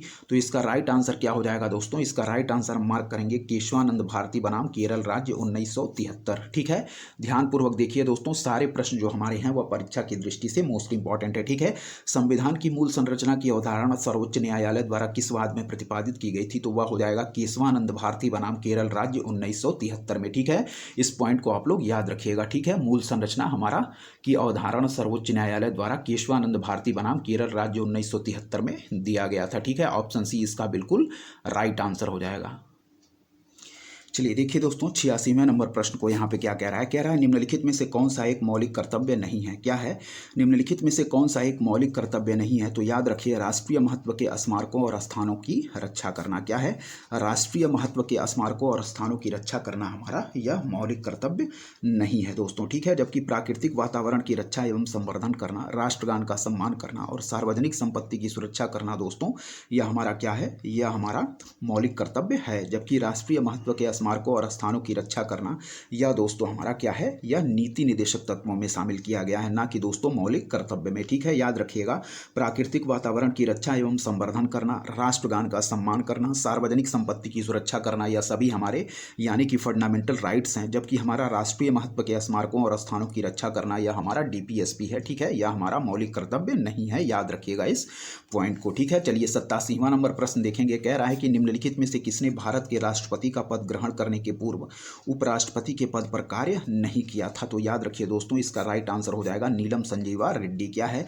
निम्नलिखित में से किसने भारत के राष्ट्रपति का पद ग्रहण करने के पूर्व उपराष्ट्रपति के पद पर कार्य नहीं किया था? तो इसका सही आंसर हो जाएगा दोस्तों नीलम संजीवा रेड्डी, ठीक है। इस पॉइंट को आप लोग याद रखिएगा, ठीक है। क्या है? निम्नलिखित में से किसने भारत के राष्ट्रपति का पद ग्रहण करने के पूर्व उपराष्ट्रपति के पद पर कार्य नहीं किया था? तो याद रखिए ऑप्शन ए नीलम संजीवा रेड्डी, ठीक है। चलिए अगला देखिए, कई बार पूछा गया प्रश्न है कि शिक्षा का अधिकार मौलिक अधिकारों में सम्मिलित किया गया। तो याद रखिए दोस्तों, 86वें संविधान संशोधन अधिनियम 2002 के द्वारा कई बार पूछा गया प्रश्न है कि शिक्षा का अधिकार मौलिक अधिकारों में सम्मिलित किया गया। तो याद रखिए 86वें संविधान संशोधन अधिनियम 2002 के द्वारा, ठीक है। इस पॉइंट को याद रखिएगा। चलिए आगे देखें दोस्तों, क्या कह रहा है? कह रहा है 2 या 2 से अधिक राज्यों के लिए एक संयुक्त लोक सेवा आयोग बनाया जा सकता है। तो याद रखिए दोस्तों, संबंधित राज्यों के निवेदन पर संसद के द्वारा, ठीक है। याद रखिएगा क्या है? 89वां नंबर कह रहा है कि 2 या 2 से अधिक राज्यों के लिए एक संयुक्त लोक सेवा आयोग बनाया जा सकता है। तो याद रखिए संबंधित राज्यों के निवेदन पर संसद द्वारा, ठीक है। 2 या 2 से अधिक राज्यों के लिए एक संयुक्त लोक सेवा आयोग बनाया जा सकता है, तो संबंधित राज्यों के निवेदन पर संसद के द्वारा, ठीक है। चलिए आगे देखें क्या कह रहा है। चलिए 90वां नंबर प्रश्न हम देखेंगे दोस्तों, ठीक है। विधानसभा के नवनिर्वाचित अध्यक्ष और राज्य, ठीक है। कह रहा है दोस्तों रमेश तावड़कर। तो रमेश तावड़कर को हम लोग सुमेल करेंगे दोस्तों गोवा से, ठीक है। फिर कह रहा है दोस्तों कुलतार सांधवान, ठीक है। तो कुलतार सांधवान को दोस्तों हम लोग सुमेल करेंगे किससे? यह हो जाएगा दोस्तों हमारा पंजाब से, ठीक है। फिर कह रहा है दोस्तों टी सत्यव्रत। तो टी सत्यव्रत को दोस्तों हम लोग सुमेल करेंगे मणिपुर से। और रितु खंडूरी को हम लोग सुमेल करेंगे दोस्तों उत्तराखंड से। और सही आंसर हम क्या मार्क करेंगे? वह है हमारा ऑप्शन बी, यानी कि आमने सामने जो दिया गया है वह बिल्कुल सही सुमेल कराया गया है। रमेश तावड़कर हो जाएगा गोवा से, कुलतार सांधवान हो जाएगा पंजाब से, टी सत्यव्रत हो जाएगा मणिपुर से और रितु खंडूरी हो जाएंगी हमारी उत्तराखंड से, ठीक है। तो इस पॉइंट को आप लोग याद रखिएगा, ऑप्शन बी बिल्कुल सही आंसर हो जाएगा, ठीक है। चलिए आगे बढ़ें दोस्तों, यहाँ क्या कह रहा है। चलिए ट्रेड यूनियन और दलीय संबद्धता, ठीक है। कह रहा है भारतीय मजदूर संघ, ठीक है। भारतीय मजदूर संघ को हम लोग सुमेल करेंगे किससे? तो भारतीय मजदूर संघ जो है यह हम सुमेल करेंगे दोस्तों भारतीय जनता पार्टी से, ठीक है। फिर कह रहा है कि Indian national trade union Congress क्या है, Indian national trade union Congress, इसको हम लोग सुमेल करेंगे दोस्तों भारतीय राष्ट्रीय कांग्रेस से, ठीक है। फिर है यूनाइटेड ट्रेड यूनियन कांग्रेस, तो यूनाइटेड ट्रेड यूनियन कांग्रेस को हम लोग सुमेल करेंगे दोस्तों कम्युनिस्ट पार्टी ऑफ इंडिया मार्क्सवादी से। और फिर है all India trade union Congress, इसको हम लोग सुमेल करेंगे दोस्तों कम्युनिस्ट पार्टी ऑफ इंडिया से, ठीक है। फिर देखें भारतीय मजदूर संघ को हम लोग सुमेल करेंगे भारतीय जनता पार्टी से, भारतीय मजदूर संघ को भारतीय जनता पार्टी से। Indian national trade union Congress को भारतीय राष्ट्रीय कांग्रेस से, क्या है, Indian national trade union Congress को भारतीय राष्ट्रीय कांग्रेस से। यूनाइटेड ट्रेड यूनियन कांग्रेस को हम लोग सुमेल करेंगे दोस्तों कम्युनिस्ट पार्टी ऑफ इंडिया मार्क्सवादी से, यूनाइटेड ट्रेड यूनियन कांग्रेस को सुमेल करेंगे कम्युनिस्ट पार्टी ऑफ इंडिया मार्क्सवादी से। और all India trade union Congress को सुमेल करेंगे कम्युनिस्ट पार्टी ऑफ इंडिया से। और सही आंसर मार्क करेंगे दोस्तों हम ऑप्शन बी, ठीक है। सही आंसर मार्क करेंगे दोस्तों ऑप्शन बी, याद रखिएगा, ठीक है। फिर से देखिए भारतीय मजदूर संघ, Bharatiya Janata party, Indian national trade union Congress, भारतीय राष्ट्रीय Congress, United trade union Congress को सुमेल करेंगे कम्युनिस्ट पार्टी ऑफ इंडिया मार्क्सवादी से। और all India trade union Congress को कम्युनिस्ट पार्टी ऑफ इंडिया से। इस पॉइंट को आप लोग याद रखिएगा। चलिए बढ़ेंगे आगे के प्रश्नों को, देखेंगे हम क्या कह रहा है दोस्तों। यहाँ पे देखिए, ठीक है, 92वां नंबर प्रश्न क्या कह रहा है, ध्यानपूर्वक देखते चलें, ठीक है। चलिए देखें, कह रहा है दोस्तों निम्नलिखित विषयों पर विचार कीजिए तथा उन्हें क्रमानुसार जैसा संविधान में उल्लिखित है व्यवस्थित कीजिए, ठीक है। कह रहा है संघ तथा उसका कार्यक्षेत्र, ठीक है। फिर कह रहा है मौलिक कर्तव्य, फिर कह रहा है दोस्तों नागरिकता, फिर कह रहा है राज्य के नीति निदेशक तत्व, ठीक है। तो इसका सही आंसर हम क्या मार्क करेंगे, यहाँ देखें सबसे पहले हो जाएगा दोस्तों संघ तथा उसका कार्यक्षेत्र, ठीक है। तो सबसे पहले कौन हो जाएगा, वह हो जाएगा दोस्तों संघ तथा उसका कार्यक्षेत्र, ठीक है। सबसे पहले यह हो जाएगा। फिर दोस्तों हो जाएगा हमारा नागरिकता, फिर दोस्तों हो जाएगा मौलिक कर्तव्य, और फिर दोस्तों हो जाएगा हमारा कौन, फिर हो जाएगा दोस्तों हमारा राज्य के नीति निदेशक तत्व, और लास्ट में होगा दोस्तों हमारा मौलिक कर्तव्य। यहाँ देखें सबसे पहले होगा संघ तथा उसका कार्यक्षेत्र, फिर होगा नागरिकता, फिर होगा राज्य के नीति निदेशक तत्व, और फिर होगा मौलिक कर्तव्य। और सही आंसर हम किसको मार्क करेंगे, वह होगा हमारा 1, 3, 4 और सेकेंड, ठीक है। सबसे पहले कौन होगा, संघ तथा उसका कार्यक्षेत्र होगा, ठीक है। फिर हो जाएगा नागरिकता, फिर हो जाएगा मौलिक कर्तव्य, फिर होगा राज्य के नीति निदेशक तत्व, और फिर होगा मौलिक कर्तव्य, ठीक है। ध्यानपूर्वक फिर से सुने, देखें सबसे पहले हो जाएगा दोस्तों संघ तथा उसका कार्यक्षेत्र, ठीक है, 1 नंबर सबसे पहले होगा दोस्तों, ठीक है। फिर हो जाएगा दोस्तों हमारा कौन, फिर हो जाएगा दोस्तों हमारी नागरिकता, 3rd नंबर होगा, ठीक है। फिर दोस्तों हो जाएगा हमारा क्या, फिर हो जाएगा दोस्तों हमारा डीपीएसपी, ठीक है। तो 4th हमारा फिर हो जाएगा दोस्तों, और लास्ट में हमारा होगा दोस्तों सेकंड, वह हो जाएगा दोस्तों हमारा मौलिक कर्तव्य, ठीक है। तो याद रखिएगा संघ तथा उसका कार्यक्षेत्र, फिर हो जाएगा नागरिकता, फिर राज्य के नीति निदेशक तत्व, और लास्ट मौलिक कर्तव्य। संघ तथा उसका कार्यक्षेत्र, नागरिकता, राज्य के नीति निदेशक तत्व, और फिर मौलिक कर्तव्य। और सही आंसर 1, 3, 4 और सेकंड होगा, ठीक है। याद रखिएगा संघ तथा उसका कार्यक्षेत्र, फिर हो जाएगा दोस्तों हमारा नागरिकता, फिर हो जाएगा राज्य के नीति निदेशक तत्व, और फिर हो जाएगा मौलिक कर्तव्य। इस पॉइंट को याद रखिएगा, ठीक है। कौन कौन से भाग में दिए गए हैं, संविधान का भाग 1 है संघ और उसका राज्य क्षेत्र, संविधान का भाग 4A है हमारा मौलिक कर्तव्य, संविधान का भाग 2 है नागरिकता, और संविधान का भाग 4 है राज्य के नीति निदेशक तत्व, ठीक है। चलिए आगे देखें, कह रहा है दोस्तों यहाँ राज्य और विधानसभा की सदस्य संख्या पूछ रहा है, ठीक है। तो गोवा में याद रखिए 40, उत्तराखंड में 70 ना हो के दोस्तों यह है हमारा 60, ठीक है। और मणिपुर में है दोस्तों 62, और फिर उत्तर प्रदेश में है 403, ठीक है। याद रखिएगा हमारा जो सही सुमेल नहीं है वह है बी, उत्तराखंड।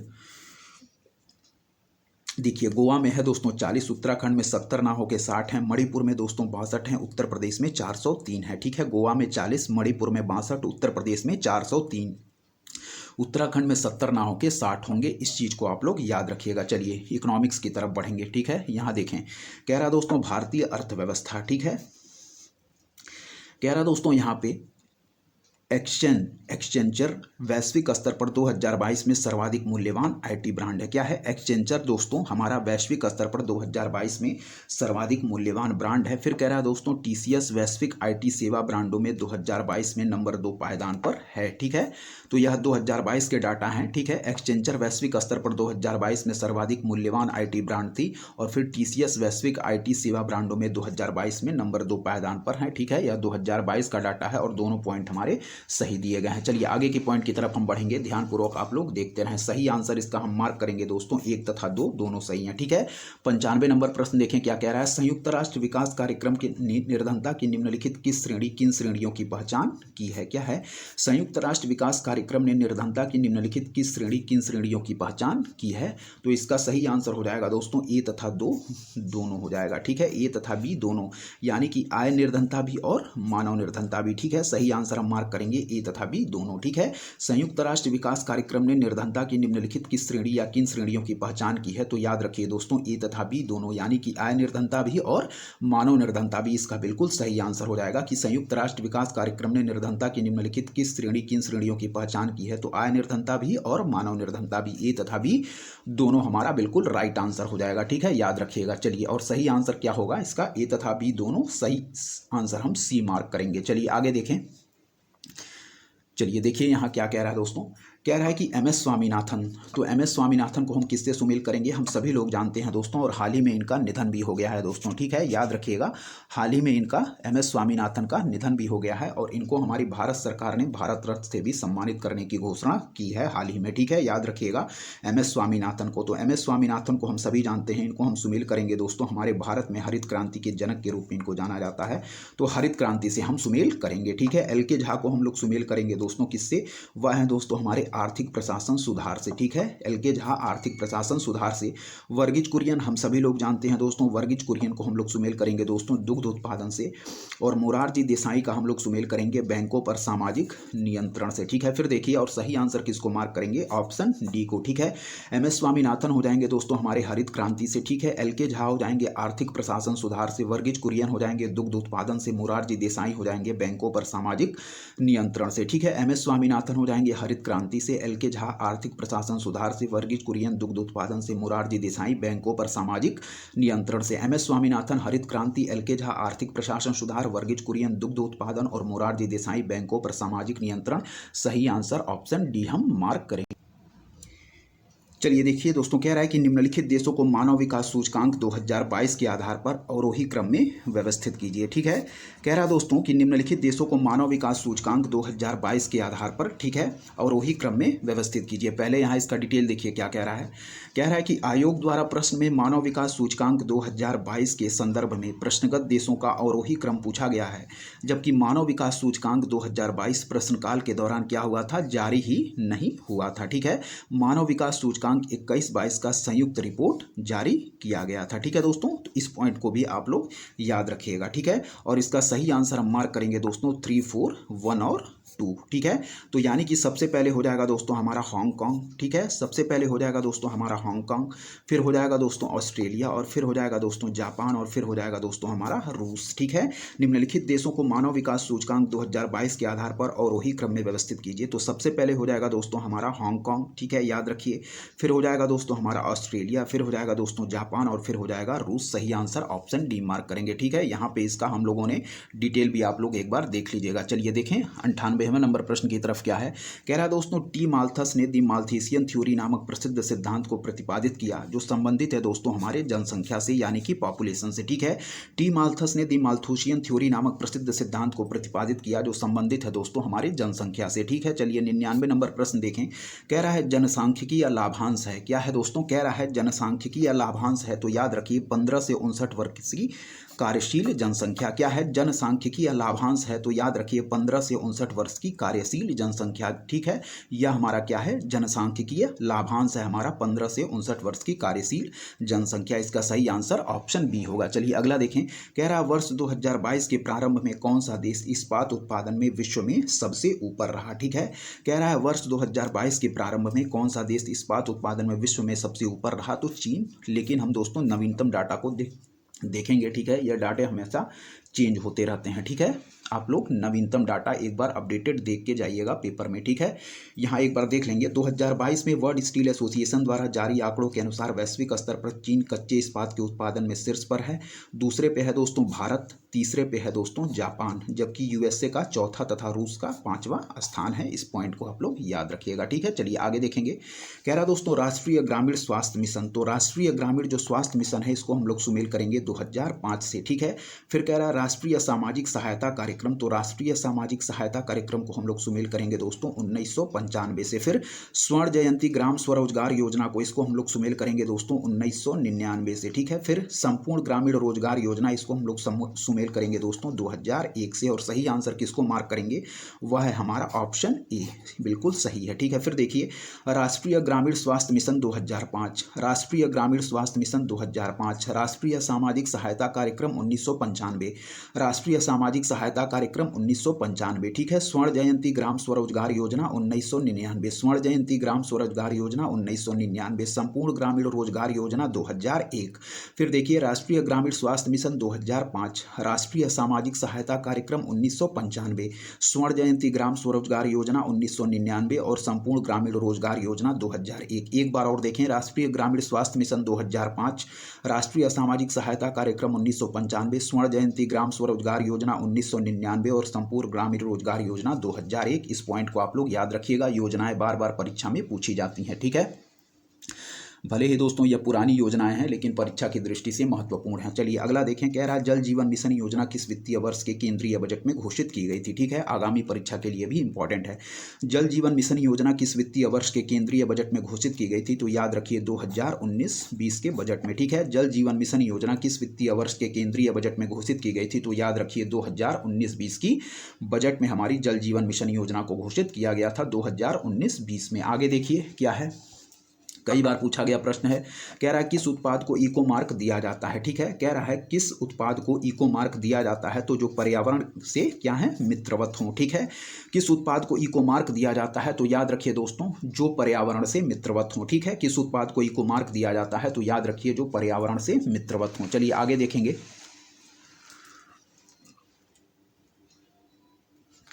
चलिए 104 नंबर प्रश्न देखें। कह रहा है भारत में कृषि क्षेत्र में छूटों यानी कि फार्म सब्सिडी के संदर्भ में निम्न कथनों पर विचार कीजिए, ठीक है।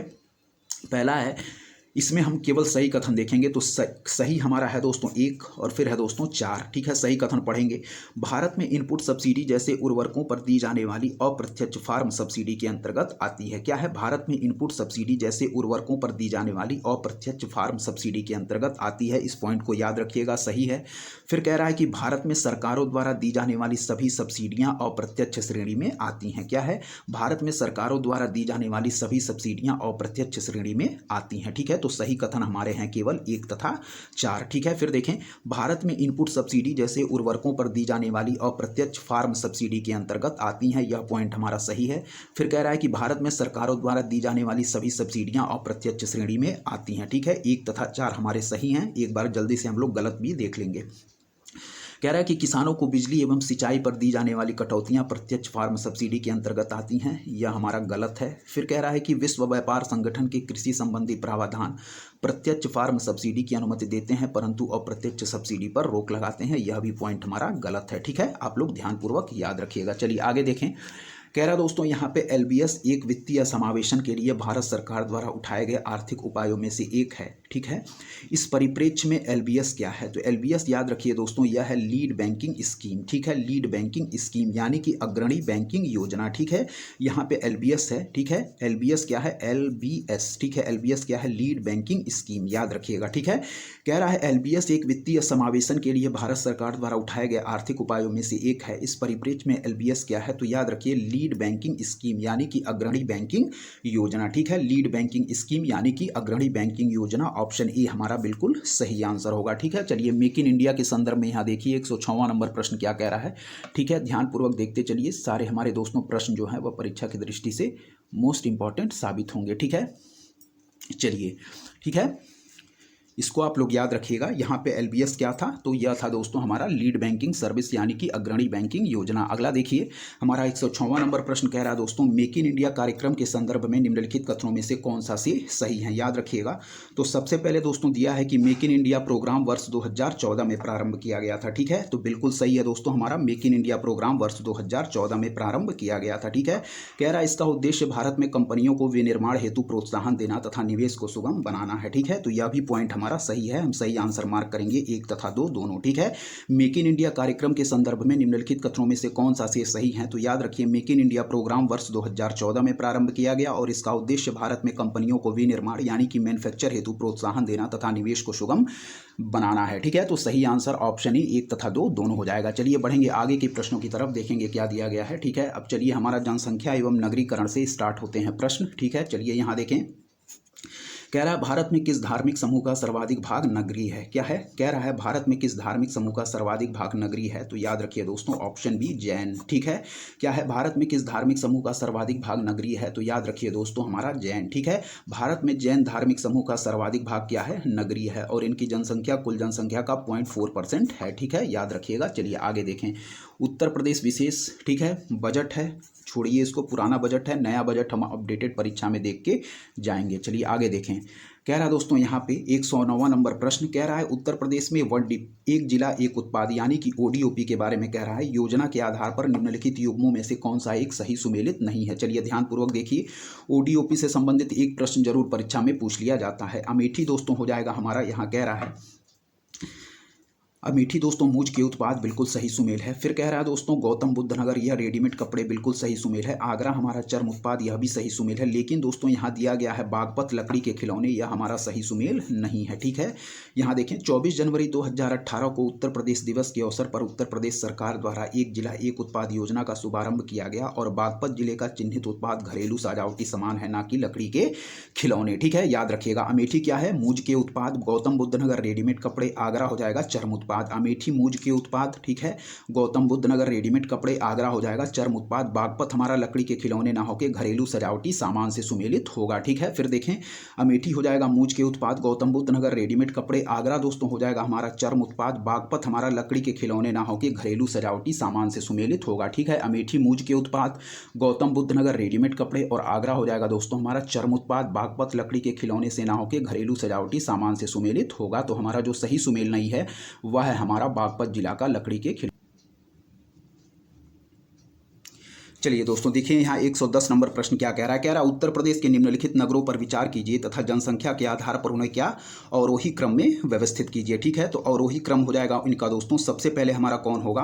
वह है दोस्तों, सबसे पहले हो जाएगा हमारा कानपुर। ठीक है, फिर दोस्तों हो जाएगा कौन? फिर हो जाएगा दोस्तों हमारा लखनऊ। ठीक है, फिर हो जाएगा दोस्तों हमारा गाजियाबाद और सबसे लास्ट में होगा हमारा आगरा। ठीक है, तो यानी कि सबसे पहले हो जाएगा दोस्तों हमारा 2, ठीक है, फिर हो जाएगा दोस्तों 4, ठीक है, 2 4, तो यहाँ हमारा राइट आंसर होगा 2 4 1 और 3। ठीक है, सबसे पहले हो जाएगा दोस्तों हमारा कानपुर, फिर हो जाएगा दोस्तों लखनऊ, फिर हो जाएगा दोस्तों हमारा गाजियाबाद, फिर आगरा। सबसे पहले कानपुर, फिर लखनऊ, फिर गाजियाबाद, फिर आगरा। ठीक है, और वही क्रम कानपुर, फिर दोस्तों लखनऊ, फिर हमारा हो जाएगा गाजियाबाद, फिर आगरा। कानपुर, लखनऊ, गाजियाबाद, आगरा। ऑप्शन डी बिल्कुल सही है, इसको आप लोग याद रखिएगा। चलिए अगला देखें, कह रहा है दोस्तों 111 नंबर की उत्तर प्रदेश दिवस किस तिथि को मनाया जाता है? तो याद रखिए दोस्तों 24 जनवरी को। ठीक है, कई बार पूछा गया प्रश्न है, उत्तर प्रदेश दिवस हम 24 जनवरी को मनाते हैं। अगला देखें, कह रहा है दोस्तों दुधवा राष्ट्रीय उद्यान उत्तर प्रदेश के निम्नलिखित में से किस जनपद में अवस्थित है? तो याद रखिए लखीमपुर खीरी इसका बिल्कुल सही आंसर हो जाएगा। ठीक है, दुधवा राष्ट्रीय उद्यान उत्तर प्रदेश के निम्नलिखित में से किस जनपद में अवस्थित है? लखीमपुर खीरी, जो कि दोस्तों हमारे उत्तर प्रदेश में एकमात्र राष्ट्रीय उद्यान भी है। ठीक है, चलिए अगला देखें, कह रहा है दोस्तों पश्चिमी उत्तर प्रदेश के संदर्भ में निम्नलिखित कथनों में से कौन सा से सही है? ठीक है, कह रहा है कि उत्तर प्रदेश का पश्चिमी क्षेत्र अन्य क्षेत्रों की तुलना में अधिक विकसित है। ठीक है, तो बिल्कुल सही है। फिर कह रहा है यह क्षेत्र हरित क्रांति का साक्षी रहा है, यह भी पॉइंट हमारा बिल्कुल सही है। तो 1 तथा 2 दोनों पॉइंट हमारे सही है, सही आंसर ए मार्क करेंगे। फिर देखें कि पश्चिमी उत्तर प्रदेश के संदर्भ में यहाँ कथन दिए गए हैं कि उत्तर प्रदेश का पश्चिमी क्षेत्र अन्य क्षेत्रों की तुलना में अधिक विकसित है, बिल्कुल सही है। यह क्षेत्र हरित क्रांति का साक्षी रहा है, बिल्कुल सही है। ऑप्शन ए हम सही आंसर मार्क करेंगे। ठीक है, चलिए आगे देखें, कह रहा दोस्तों निम्नलिखित में से कौन सा एक बांध उत्तर प्रदेश में नहीं है? ठीक है, कह रहा है निम्नलिखित में से कौन सा एक बांध उत्तर प्रदेश में नहीं है? तो याद रखिए दोस्तों बदुआ बांध। ठीक है, बदुआ कहाँ है दोस्तों? बदुआ बांध जो है यह बांका बिहार में है। ठीक है, यह हमारे उत्तर प्रदेश में नहीं है। जबकि दोस्तों अडवा बांध कहाँ है? मिर्जापुर उत्तर प्रदेश में। ठीक है, और हरौरा कहाँ है? यह भी दोस्तों हमारे मिर्जापुर उत्तर प्रदेश में है। और बघेलखंड कहाँ है? यह बलरामपुर उत्तर प्रदेश में है। जबकि बदुआ हमारा बांका बिहार में है। इस पॉइंट को आप लोग याद रखिएगा। ठीक है, तो सही आंसर हम मार्क करेंगे दोस्तों किसको? ऑप्शन सी को, यानी कि हमारा बदुआ बांध हमारा उत्तर प्रदेश में नहीं है, या हमारे बांका बिहार में है। अडवा कहाँ है? मिर्जापुर उत्तर प्रदेश। अहरौरा है मिर्जापुर उत्तर प्रदेश और बघेलखंड है बलरामपुर उत्तर प्रदेश। जबकि बदुआ कहाँ है? बांका बिहार में। चलिए राष्ट्रीय एवं अंतर्राष्ट्रीय घटनाक्रम एवं विविध, इसमें वही प्रश्न को हम देखेंगे जो हमारी परीक्षा की दृष्टि से इंपॉर्टेंट है। ठीक है, करंट अफेयर अपडेटेड होते रहते हैं, तो हमारे जो आगामी परीक्षा में करंट अफेयर पूछे जाएंगे वह अपडेटेड पूछे जाएंगे। ये सारे करंट अफेयर अब पुराने हो चुके हैं। ठीक है, इसको हम लोग नहीं देखेंगे, वही देखेंगे जो हमारी परीक्षा की दृष्टि से दोस्तों इंपॉर्टेंट है। ठीक है, चलिए यहाँ देखिए एक प्रश्न दिया गया है, उन्हीं प्रश्नों को हम लोग करेंगे जो आगामी परीक्षा में भी पूछे जा सकते हैं। ठीक है, सारे प्रश्नों को कवर हम नहीं करेंगे क्योंकि ये करंट अफेयर के प्रश्न हैं और अब ये पुराने हो चुके हैं। ठीक है, इसलिए ध्यानपूर्वक आप लोग देखिएगा। ठीक है, चलिए देखें यहाँ क्या कह रहा है। कह रहा है निम्नलिखित में से कौन सा प्रधानमंत्री स्वनिधि योजना के अंतर्गत लक्षित समूह है। तो याद रखिए दोस्तों, लक्षित समूह है हमारा फुटपाथ विक्रेता। ठीक है, आगामी परीक्षा के लिए भी यह पूछा जा सकता है। तो निम्नलिखित में से कौन सा प्रधानमंत्री स्वनिधि योजना के अंतर्गत लक्षित समूह है। तो याद रखिए दोस्तों, फुटपाथ विक्रेता। ठीक है, इस पॉइंट को आप लोग याद रखिएगा। ठीक है, चलिए आगे देखें।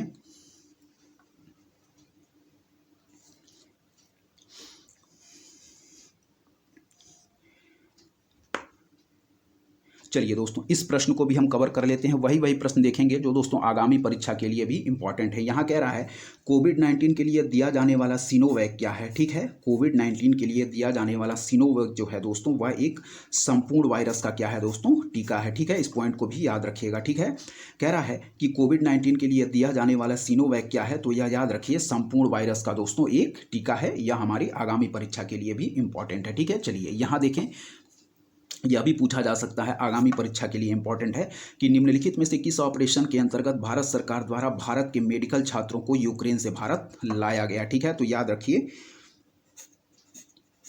ऑपरेशन गंगा इसका बिल्कुल सही आंसर होगा। ठीक है, निम्नलिखित में से किस ऑपरेशन के अंतर्गत भारत सरकार द्वारा भारत के मेडिकल छात्रों को यूक्रेन से भारत लाया गया। तो याद रखिए ऑपरेशन गंगा। ठीक है, यह आगामी परीक्षाओं के लिए भी इम्पॉर्टेंट है। और कब चलाया गया यह भी याद रखिए, यह चलाया गया हमारा फरवरी 2022 में। ठीक है, किसके बीच, यह हमारा था रूस और। चलिए ये भी प्रश्न इंपॉर्टेंट है, पूछा जा सकता है आगामी परीक्षाओं में भी। याद रखिए केंद्रीय पर्यावरण वन एवं जलवायु परिवर्तन मंत्रालय भारत सरकार ने डॉल्फिन डे मनाने की घोषणा कब की है। तो याद रखिए दोस्तों 5 अक्टूबर को हम लोग डॉल्फिन डे के रूप में, ठीक है, क्या सेलिब्रेट करते हैं। इस पॉइंट को याद रखिएगा कि केंद्रीय पर्यावरण वन एवं जलवायु परिवर्तन मंत्रालय भारत सरकार द्वारा डॉल्फिन डे मनाने की घोषणा की गई है। तो याद रखिए 5 अक्टूबर को। ठीक है, चलिए आगे देखेंगे, उन्हीं प्रश्नों को हम कवर करेंगे जो हमारी परीक्षा की दृष्टि से इंपॉर्टेंट है। ठीक है, क्योंकि करंट अफेयर दोस्तों अपडेट होते रहते हैं। चलिए अब हम बढ़ेंगे दोस्तों, यहाँ पे देखें, चलिए एक पॉइंट और देखें यहाँ पे।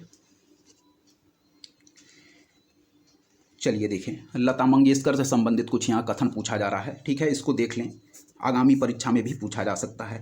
लता मंगेशकर के संबंध में निम्नलिखित में से कौन सा से कथन सही है। ठीक है, पहला कह रहा है कि लंदन के रॉयल एल्बर्ट हॉल में प्रस्तुति देने वाली वह प्रथम भारतीय कलाकार थी। क्या है, लंदन के रॉयल एल्बर्ट हॉल में प्रस्तुति देने वाली वह प्रथम भारतीय कलाकार थी। बिल्कुल गलत दिया गया है। ठीक है, फिर कह रहा है दोस्तों हमारा कि अंतर्राष्ट्रीय मंच पर उनका प्रथम कार्यक्रम लंदन के रॉयल एल्बर्ट हॉल में हुआ था। ठीक है, तो यह पॉइंट हमारा सही है। ठीक है, तो सही आंसर मार्क करेंगे केवल 2। ठीक है, यानी कि अंतर्राष्ट्रीय मंच पर उनका प्रथम कार्यक्रम लंदन के रॉयल एल्बर्ट हॉल में हुआ था। ठीक है दोस्तों, इस पॉइंट को आप लोग याद रखिएगा। ठीक है, और इनका निधन कब हुआ है, फरवरी 2022 में दोस्तों इनका निधन हो गया है मुंबई में। ठीक है, स्वर सामग्री जो हमारी लता मंगेशकर थी, इनका फरवरी 2022 में मुंबई में निधन हो गया है। ठीक है, तो इस पॉइंट को आप लोग याद रखिएगा। ठीक है, चलिए अब हम देखेंगे एक और इम्पॉर्टेंट पॉइंट। ठीक है, यहां देख लीजिए, यह इंपॉर्टेंट है दोस्तों। ठीक है, यहां देखें, चलिए अप्रैल 18 को दोस्तों हम लोग सुमेल करेंगे किससे। तो अप्रैल 18 को हम लोग सुमेल करेंगे दोस्तों विश्व विरासत दिवस से। ठीक है, मई 22 को हम लोग सुमेल करेंगे दोस्तों अंतर्राष्ट्रीय जैव विविधता दिवस से। ठीक है, जुलाई 29 को सुमेल करेंगे दोस्तों अंतर्राष्ट्रीय बाघ दिवस से। और फिर दोस्तों दिसंबर 5 को हम लोग सुमेल करेंगे दोस्तों विश्व मिट्टी दिवस के रूप में। ठीक है, यहाँ देखें अप्रैल 18 को विश्व विरासत दिवस के रूप में, मई 22 को अंतर्राष्ट्रीय जैव विविधता दिवस के रूप में, जुलाई 29 को अंतर्राष्ट्रीय बाघ दिवस के रूप में, दिसंबर 5 को विश्व मिट्टी दिवस के रूप में। ठीक है, और सही आंसर कौन सा मार्क करेंगे, ऑप्शन डी। ठीक है, अप्रैल 18 विश्व विरासत दिवस, मई 22 जैव विविधता दिवस, जुलाई 29 अंतर्राष्ट्रीय बाघ दिवस, दिसंबर 5 विश्व मिट्टी दिवस। आगे बढ़ेंगे, चलिए देखें यहाँ, चलिए एसडीजी है, इंपॉर्टेंट है। चलिए सुमेल करेंगे एसडीजी 10। एसडीजी 10 हो जाएगा दोस्तों असमानताओं से कमी। फिर हो जाएगा दोस्तों एसडीजी 13, तो यह हो जाएगा दोस्तों जलवायु क्या है, परिवर्तन। ठीक है, फिर दोस्तों हो जाएगा SDG 14, या हो जाएगा दोस्तों हमारा जल के नीचे जीवन, और फिर हो जाएगा दोस्तों SDG 15, या हो जाएगा दोस्तों हमारा भूमि पर जीवन। ठीक है, सही आंसर मार्क करेंगे ऑप्शन बी। देखें यहाँ SDG 10 हो जाएगा दोस्तों असमानताओं से कमी, फिर हो जाएगा SDG 13 जलवायु परिवर्तन, SDG 14 जल के नीचे जीवन, SDG 15 भूमि पर जीवन। ठीक है, SDG 10 असमानताओं से कमी, SDG 13 जलवायु परिवर्तन, SDG 14 जल के नीचे जीवन, SDG 15 भूमि पर जीवन। इसको आप लोग याद रखिएगा। चलिए बढ़ेंगे आगे, प्रश्न की तरफ देखेंगे क्या दिया गया है। चलिए दोस्तों देखते हैं यहाँ पे देखें। ठीक है, चलिए यहाँ देखें, इस प्रश्न को आप लोग देख लें कि यूनाइटेड किंगडम का पार्टी गेट स्कैंडल क्या है। ठीक है, कह रहा है कि यूनाइटेड किंगडम का पार्टी गेट स्कैंडल क्या है। तो याद रखिए दोस्तों, इसको हम लोग सुमेल करेंगे ऑप्शन ए, यानी कि ब्रिटिश प्रधानमंत्री कार्यालय द्वारा कोविड-19 मानदंडों के उल्लंघन से संबंधित था हमारा पार्टी गेट स्कैंडल, जो कि यूनाइटेड किंगडम का पार्टी गेट स्कैंडल था। ठीक है, चलिए अगला देखें दोस्तों क्या कह रहा है हमारा। कह रहा दोस्तों, निर्धनता को एक सामाजिक समस्या माना गया है, जो कि लंदन में निर्धनता पर किए गए एक शोध सर्वेक्षण का परिणाम है। इस शोध के शोधार्थी कौन थे? तो याद रखिएगा दोस्तों हमारा चार्ल्स बूथ। ठीक है, क्या है दोस्तों, कह रहा है कि निर्धनता को एक सामाजिक समस्या माना गया है। ठीक है, जो कि लंदन में निर्धनता पर किए गए एक शोध सर्वेक्षण का परिणाम है। ठीक है, इस शोध के शोधार्थी कौन थे? तो इस शोध के शोधार्थी थे दोस्तों हमारे चार्ल्स बूथ। ठीक है, याद रखिएगा कि निर्धनता को एक सामाजिक समस्या माना गया है, जो कि लंदन में निर्धनता पर किए गए एक शोध सर्वेक्षण का परिणाम है। इस शोध के शोधार्थी कौन थे? तो याद रखिएगा दोस्तों चार्ल्स बूथ। ठीक है, चलिए 141 नंबर प्रश्न को देखें। निम्नलिखित समाजशास्त्रियों में से किसने ग्राम्य नगरीकरण के विचार को विस्तार से बताया है? क्या है, निम्नलिखित समाजशास्त्रियों में से किसने ग्राम्य नगरीकरण के विचार को विस्तार से बताया है? तो याद रखिएगा दोस्तों GS घुरे। क्या है, GS घुरे इसका बिल्कुल सही आंसर हो जाएगा। कह रहा है निम्नलिखित समाजशास्त्रियों में से किसने ग्राम्य नगरीकरण के विचार को विस्तार से बताया है? तो याद रखिएगा दोस्तों GS घुरे। ठीक है दोस्तों, याद रखिएगा निम्नलिखित समाजशास्त्रियों में से किसने ग्राम्य नगरीकरण के विचार को विस्तार से बताया? तो GS घुरे। इस पॉइंट को आप लोग याद रखिएगा। ठीक है, तो दोस्तों इस वीडियो में हम लोग यहीं तक रखते हैं। इसका बाकी बचा हुआ जो 2-3 क्वेश्चन बचे हुए हैं, उसको जब हम लोग दोस्तों 2021 के प्रश्न को स्टार्ट करेंगे, 2021 के पेपर को, तो इसके जो बचे हुए 2-3 प्रश्न हैं उसको हम लोग उसमें कवर कर लेंगे। ठीक है, तो इस वीडियो में हम लोग यहीं तक रखते हैं। यदि आपको दोस्तों हमारा कंटेंट पसंद आ रहा है तो हमारे चैनल उद्देश्य क्लासेस 91 को दोस्तों जरूर सब्सक्राइब करें, लाइक करें, अपने दोस्तों के बीच शेयर करें और लगातार ऐसे ही पढ़ते रहें। ठीक है दोस्तों, जो बाकी इसके बचे हुए जो प्रश्न हैं उसको हम लोग जब 2021 का पेपर शुरू करेंगे उसमें हम लोग कवर करेंगे। तब तक के लिए धन्यवाद। जय हिंद, जय भारत दोस्तों।